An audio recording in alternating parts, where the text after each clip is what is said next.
¿Se han dado cuenta cómo cambia nuestro comportamiento cuando estamos frente a un niño? O sea, realmente nos volvemos otras personas. Una persona está caminando normalmente, ¿no? Muy serio, muy decente, muy firme. En eso ve a un niño y su comportamiento cambia súbitamente. Pasa de esto a ¡ay, qué lindo! ¡Qué bonito chiquitito! ¡Mira qué bonito! ¡Mira sus cachetitos! ¡Mira sus ojitos, papá! Y nos pasa peor cuando el niño empieza a hablar, ¿no? Cuando empieza a hacer sus primeros agus, nos perturbamos. Sale de nosotros una ternura que no la teníamos con nadie y frente a nadie. ¡Ay, mira, me habló! ¡Qué bonito! Y eso se vuelve mucho, pero mucho más potente cuando el niño es nuestro o es un familiar nuestro. Pero, ¿por qué sucede eso? ¿Qué exactamente pasa en nuestro cerebro? ¿Por qué nos cambia tanto el comportamiento cuando vemos a un niño? ¿Por qué nos volvemos tan tiernos? Ustedes me dirán, pues claro, porque es un niño y cuando es un niño hay que ponerse tierno. Pero la idea es bien interesante porque uno no piensa eso. Es un comportamiento absolutamente instintivo. Uno de manera inconsciente reacciona ante el rostro, ante el tamaño, ante los ojos de un niño. ¿Pero por qué sucede? Este es un comportamiento adaptativo. Ya hemos hablado del comportamiento adaptativo, un poco para recordar, tiene que ver con una actitud nuestra frente a algo que en algún momento nos sobrevivió, nos ayudó a sobrevivir. Por ejemplo, cientos de miles de años atrás nos enseñaron en la naturaleza nos enseñó que cuando vemos un niño tenemos que protegerlo. ¿Por qué? Porque de él depende la supervivencia de la especie. Entonces, de manera inconsciente, cuando yo veo a un niño, mi cerebro dice, tienes que protegerlo, el niño es para protegerlo y nosotros lo protegemos. Este comportamiento de protección se da en todas las especies. Sin embargo, en los humanos, la necesidad de protección es mucho más alta. Está exacerbado el comportamiento de protección. ¿Por qué? Porque las crías humanas nacen indefensas, absolutamente indefensas. No sé si ustedes han visto alguna vez un documental en el que está naciendo un venado, el venado cae al suelo, empieza a moverse y 2-3 minutos después ya está caminando e incluso está comiendo. Sin embargo, eso es impensable en la especie humana, en una cría humana. ¿Por qué? Porque nace necesitada absolutamente de la protección de sus padres, de la protección de su grupo. ¿Y por qué sucede esto? Al parecer tiene una explicación evolutiva. En algún momento, cuando nosotros fuimos cuadrúpedos, los críos salían con un desarrollo cerebral suficiente como para poder protegerse en el ambiente. Pero cuando nos volvimos bípedos, el espacio pélvico de salida se redujo. Y al reducirse, el cerebro no podía salir muy desarrollado, entonces el cerebro tenía que estar ser más inmaduro. Al estar más inmaduro, salía más rápido. El problema era que era inmaduro, entonces necesitaba mucha protección. Pero eso trajo una ventaja. Como el cerebro necesitaba aprender mucho del medio, entonces fuimos más capaces de justamente conocer el medio. De esa manera podríamos sobrevivir más. En términos sencillos y fáciles, los cerebros nacían más incapaces, pero tenían más necesidad de aprender. Aprendíamos del medio y eso nos permitió sobrevivir y ser superiores a cualquier otra especie. ¿Qué características tiene el rostro de un niño que despierta en nosotros ese instinto de protección?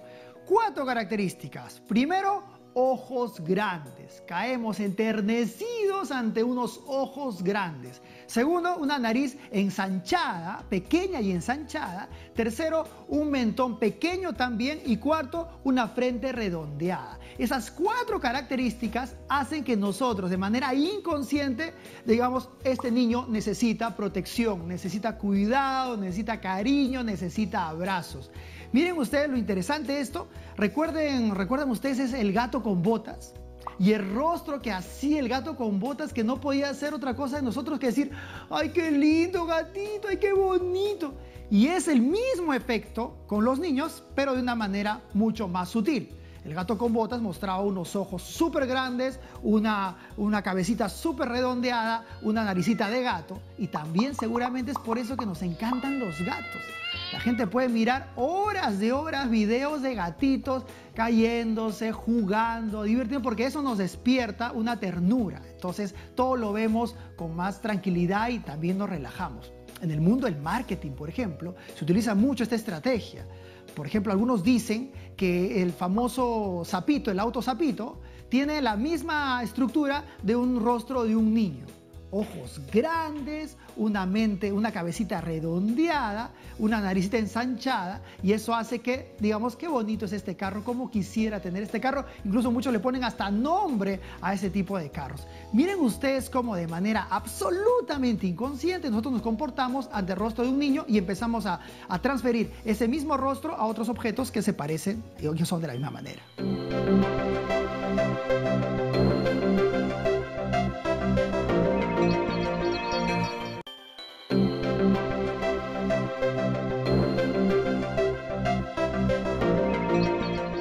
Y seguimos hablando sobre un tema tan interesante, sobre por qué nos cambia el ver a un niño. Porque cuando vemos un niño nos transformamos, nos derretimos, queremos protegerlo. ¿Qué hay detrás de eso? Y vamos a hablar con Rodrigo Delgado, él es especialista en neuromarketing, conoce mucho cómo se utiliza estos conceptos para que la gente compre más. ¿Cómo estás, Rodrigo? Bienvenido. ¿Cómo estás, Miguel? Encantado de estar en tu programa nuevamente.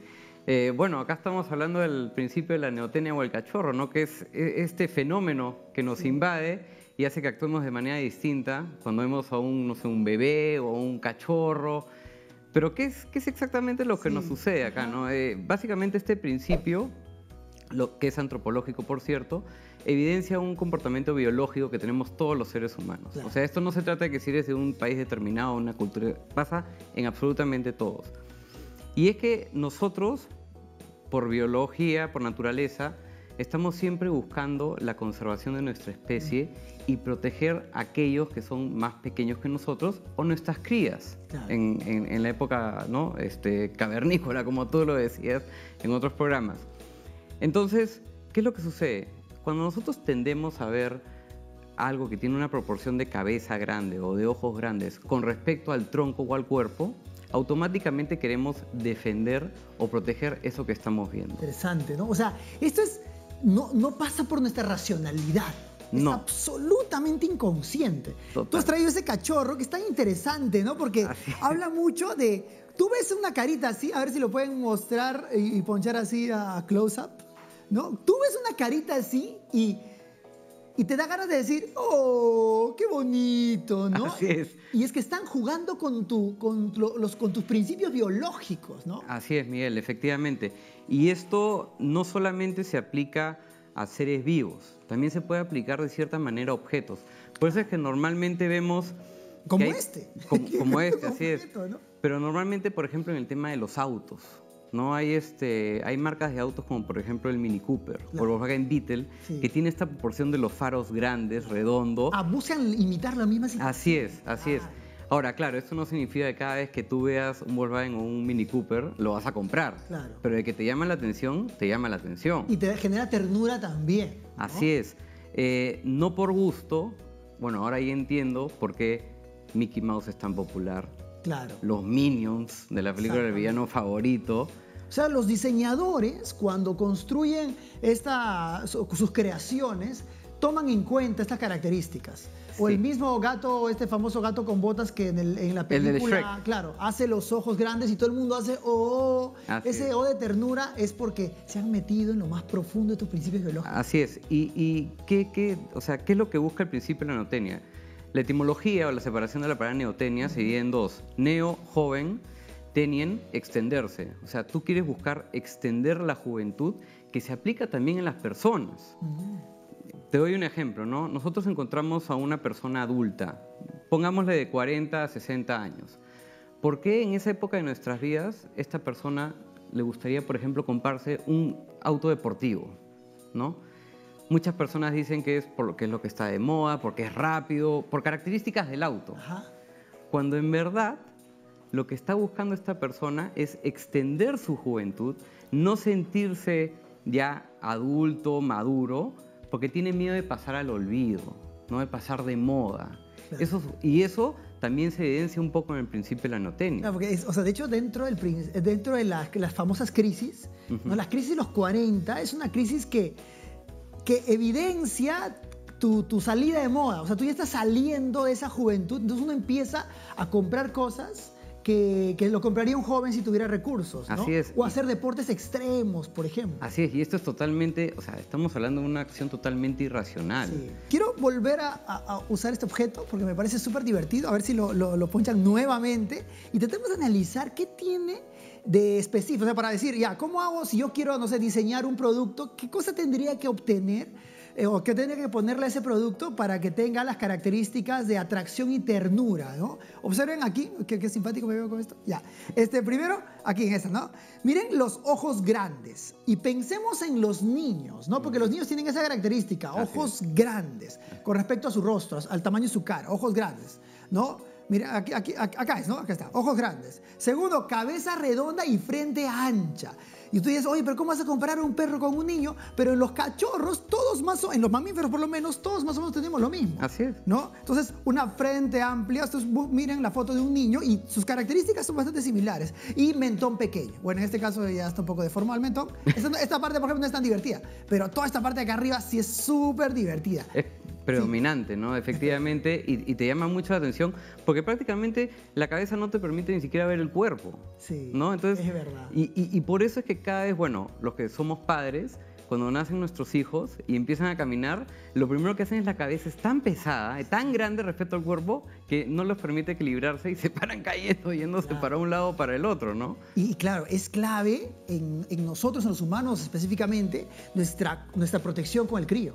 Así es. O sea, nosotros, imagínate, un crío de un venado, cuando nace ya está caminando, no 2, 3, ya está caminando. Un humano es bastante incapaz de sobrevivir solo. Así es, y es muy lógico, o sea, tú te preguntas, ¿qué especie va a querer comer a sus propias crías? Sí, claro. Ninguno. Siempre van a buscar la protección, o sea, esto es un tema ya natural de nosotros. No es un tema que se pueda explicar con un libro de marketing o lo que fuese. Y bueno, ya que estamos hablando un poco del marketing, yo creo que los mercadólogos de hoy tienen que no solamente basarse en los estudios de la mercadotecnia, sino tienen que ir un poco más allá, tienen que entender de ciencias naturales, de biología, de antropología, porque detrás de todas esas materias se esconden comportamientos humanos que muchas veces no solemos entender. Claro. Y es la parte del cerebro irracional. Sí, pues, sí. ¿En alguna otra, sí. Otro ejemplo tú tienes o has visto por ahí sobre cómo se utiliza estas características para vender más? Sí, por ejemplo, ¿no? Bueno, hay muchos productos de cocina, por ejemplo, que usan a la mascotita que tienen estas proporciones, claro, ¿no? Pero llevándolo un poco ya a materia ya más tangible, el tema de los seguros, el tema de los bancos, cosas que son sumamente difíciles de vender porque la gente no las entiende muy bien. ¿Qué es lo que hacen estas empresas? Utilizan mucho los dibujos animados. Y en estos dibujos animados uno se puede dar la libertad de poder demostrar o proyectar esta proporción de cuerpos que pueden llamar más la atención. Interesante, ¿no? Así es. Te extraen, yo uso mucho este concepto de extracción de emociones. Sí. O sea, tú ves un banco que te va a explicar una cosa compleja o dura, entonces tú entras como en duda. Automáticamente lo empiezas a rechazar. O muy racional, y en ese momento dicen, oye, no necesitamos que la persona esté en este estado emocional. Claro. Necesitamos que se sientan más tiernos, se sientan más amorosos, más oxitonizados. Así es. Entonces aparecen estos rostros. Que sea algo más acogedor, un ambiente más acogedor, ¿no? Uno de los consejos que yo siempre le doy a las personas que vendan, fuese lo que fuese que venden, es nosotros tenemos que analizar esa característica biológica que compartimos todos los seres humanos. La sed, la protección, la reproducción, la dominación, el poder, ¿no? Y una vez que tú identifiques esa característica que podría subsanar tu producto o servicio, englobas el mensaje de marketing alrededor de ese producto. Claro. Yo creo que si tú haces eso, sin decirles, oye, este producto te va a dar poder, simplemente lo dices en un mensaje más emocional, más límbico, vas a tener bastante éxito en el producto que tú estés vendiendo. Entonces, tú cuando dices un marquetero o un publicista, me imagino que ahí la combinación es muy clara, es muy importante, necesitas saber más de biología. Totalmente. Más de evolución. Tú no puedes venderle nada a alguien que tú no puedas entender de dónde viene. Claro. El marketing no te dice de dónde nace el cliente. La vida, la biología, la antropología es la que te dictamina de dónde nace el cliente, ¿no? Ahora, pensando en el lado del consumidor, para que no compre cosas que no necesita, también, ¿no? O sea, oye, si tú ves algo que está demasiado, o tú te sientes muy tierno en algo, duda un poquito, ¿no? Sí, es muy importante que hayas mencionado eso, porque mucha gente me dice, oye, esto del neuromarketing es manipulación, es el mensaje subliminal. Y yo les digo, no, o sea, si ustedes supieran cuánta plata se gasta en campañas publicitarias ineficientes, los directivos de las empresas se vuelven locos por la cantidad de plata que no les da resultado en campañas publicitarias. Y es justamente estos temas lo que hacen es que tú puedas vender algo que realmente necesita el consumidor, cómo venderlo de una manera eficaz para que la comunicación sea buena y que efectivamente te lo compren. O sea, acá lo que se busca es buscar hacer más eficiente los recursos económicos que gastan las empresas en sus campañas publicitarias, para que efectivamente no vendan algo que el consumidor no necesita o que no le va a aportar algo en la calidad de vida. Claro, y también me pongo a pensar en las campañas que hacen los gobiernos para educar a alguien sobre algo, ¿no? Me acuerdo una vez una institución pública que quería que la gente pague más sus impuestos y creó una suerte de mascotita que no tenía cara. O sea, no tenía cara. Entonces decías, oye, esto va a generar miedo. En vez de atraer que la gente vaya a pagar sus impuestos, va a haber una cosa lleno de boletas y facturas. Y dices, ¡qué miedo! O sea, yo no me acerco a eso justamente porque está en el otro lado por no conocer los conceptos básicos de la conexión humana, ¿no? Rehuyes totalmente a eso, es cierto. O sea, evidentemente tú le tienes que dar una personificación a la marca de lo que vendas o hasta a una empresa. O sea, no por gusto te dicen, si esta empresa fuera una persona, ¿cómo la describirías? ¿No? Entonces, eso en cierta manera te empieza a dar un poco la personalidad de tu empresa para que tú más adelante puedas vender algo que vaya acorde a lo que la gente percibe de tu empresa. Miren, amigos, qué interesante el mundo del marketing, del neuromarketing y en general de la comunicación. Cuando nosotros intentamos comunicarnos con otras personas, decir algo, tenemos que pensar cuál es la cara que tendría yo si fuera una empresa, si fuera una persona, ¿no? Si mi empresa, ¿cuál sería la cara? Y mi cara, si quiero que sea tierna, ya saben ustedes cómo debe lucir alguien tierno. Si quiero que luzca fiero o que genere temor, también tengo que pensar en cuál sería el rostro. Pero tengo que pensar en el otro cerebro y cómo el otro cerebro va a entender mejor mi forma de decir las cosas y cómo soy yo. Bueno, muchas gracias. Muchas gracias.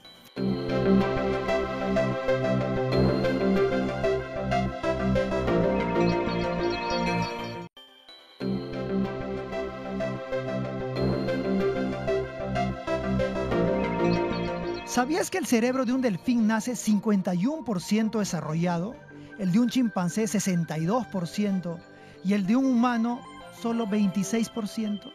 Eso, aunque parezca una debilidad, se convierte en una virtud porque al desarrollarse fuera de la madre le da la posibilidad de aprender del medio y de esa manera hacerse más efectivo en el ambiente.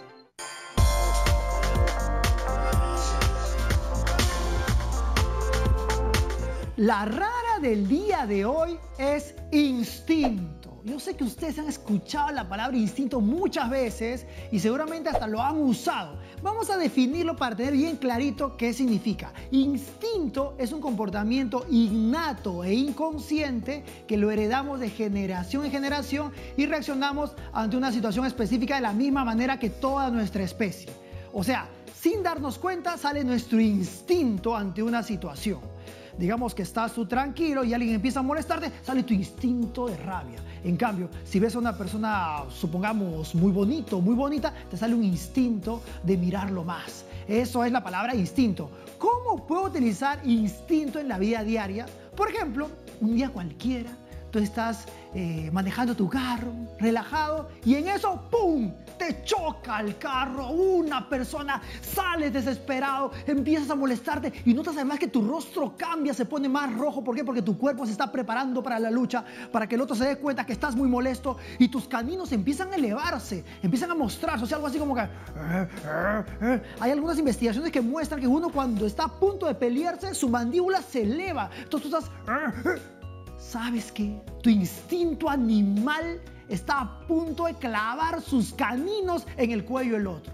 Pero también recuerdas que es instintivo en la empatía e incluso la comprensión. O sea, la comprensión, el entender a la otra persona también es instintivo. Entonces tú te tranquilizas, respiras y dices, yo sé que mi instinto animal está saliendo, pero también es instintivo tranquilizarme y comprender al otro. Así es que vas a aplastar ese instinto primario por un instinto más evolucionado. Entonces te vas relajado y dices, Señor, yo lo comprendo, por favor, sea más cuidadoso al manejar.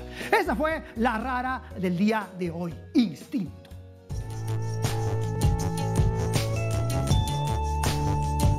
¿Cuál fue el primer sonido que ustedes hicieron cuando vieron a este gato en la televisión? ¡Ay, qué gatito tan bonito! Pero qué cosita tan tierna. Pero mira sus ojitos, sus orejas. ¿Por qué nos cambió tanto el comportamiento? De hecho, no solo tiene que ver con los cachorros de gato, tiene que ver con los cachorros de cualquier especie de mamíferos, por ejemplo, los humanos. Miren ustedes el rostro de estos humanitos pequeñitos. ¿Qué características tienen? Ustedes con ojos analíticos pueden identificar qué características tiene un niño humano que hace que instantáneamente modifiquemos nuestro comportamiento. Podemos estar nosotros muy serios, muy bien parados y cuando vemos a un niñito, ¡ay, nos desinflamos súbitamente como si se nos estuviera yendo! ¡Ay, qué lindo, qué bonito, qué cosito! Y si nos hace un agú, peor todavía. ¿Qué características tiene el rostro de un bebé humano? En general, de un cachorro. 4 características. Primero, ojos grandes, notoriamente grandes con respecto a su rostro. Entonces, cuando tú ves unos ojos grandes, te desmayas de ternura. Segundo, una naricita achatadita, ensanchadita. Tercero, un mentón también pequeño. Y cuarto, una frente redondeada, amplia, redondeada. Esas 4 características entran en nuestro cerebro inconsciente y nos dicen, protégeme. Yo necesito tu protección. Y nosotros, casi como zombies, casi como hipnotizados, vamos a protegernos. Eso es absolutamente evolutivo. Eso es absolutamente inconsciente. Entra en nuestro cerebro y nosotros sabemos cómo hacer. Fíjense que es una estrategia que ellos tienen para sentirse protegidos. ¿Qué hubiera pasado si no hubieran sido bonitos en términos evolutivos, si no hubieran tenido estas características? Tú hubieras dicho, un chiquito más, qué incomodidad, qué... No. Tú ves un rostro así, uy, y te pones rico. Tú ves un rostro así, ay, qué bonito, yo quiero estar con él. Entonces, ¿cómo nosotros podemos utilizar estas estrategias en la vida diaria? ¿Cómo podemos utilizar este conocimiento para tener una sociedad mejor y también para tener mejores negocios? Entonces nos vamos a los 3 tips del día de hoy. Tip número 1. Los niños necesitan protección. Nuestra sociedad, si quiere llamarse una sociedad civilizada, necesita proteger a los niños, darle herramientas, darle espacios, darle lugares para que ellos sean felices, jueguen, se diviertan y puedan así desarrollarse. Nuestra obligación como adultos es darle protección. Hemos evolucionado entendiendo eso y no debemos de perder esa herramienta. Tip número 2. Si tú tienes un negocio y quieres llamar la atención, quieres que asocien tu producto, tu servicio con ternura, ya sabes qué debes de poner. Pon rostros de niños, rostros de cachorritos. ¿Han visto algunas propagandas donde aparecen los cachorritos jugando unos encima del otro, de gatitos o perritos? Ya saben ustedes qué estrategia están utilizando. Están buscando despertar en ti las ganas de decir, ay, yo quiero esto, esto debe ser muy limpio, esto debe ser muy diáfano, esto debe estar bien. Entonces han despertado ese instinto inconsciente. Tú también puedes usarlo en tus tiendas o en tus productos. Tip número 3. Les recomiendo un súper libro. Miren, El primer viaje de nuestra vida, de Juan Luis Arzuaga. Este libro habla sobre qué ha pasado en el cerebro humano cuando empezamos a nacer. Habla mucho, por ejemplo, sobre que en algún momento en nuestra etapa evolutiva, cuando éramos cuadrúpedos, nuestro nacimiento era sencillo por el espacio pélvico. Sin embargo, cuando nos volvimos bípedos, el espacio pélvico se redujo. Y eso obligó a que los críos humanos nazcan más inmaduros. Eso es terrible porque, claro, como es inmaduro, es menos capaz de sobrevivir solo. Pero tiene una cualidad valiosa, que como nace inmaduro, tiene que aprender mucho del medio. Entonces, el medio, los primeros años de vida son fundamentales para el crecimiento y para el desarrollo y para el éxito de cualquier niño. Entonces, los primeros años son claves en la vida de nuestros hijos.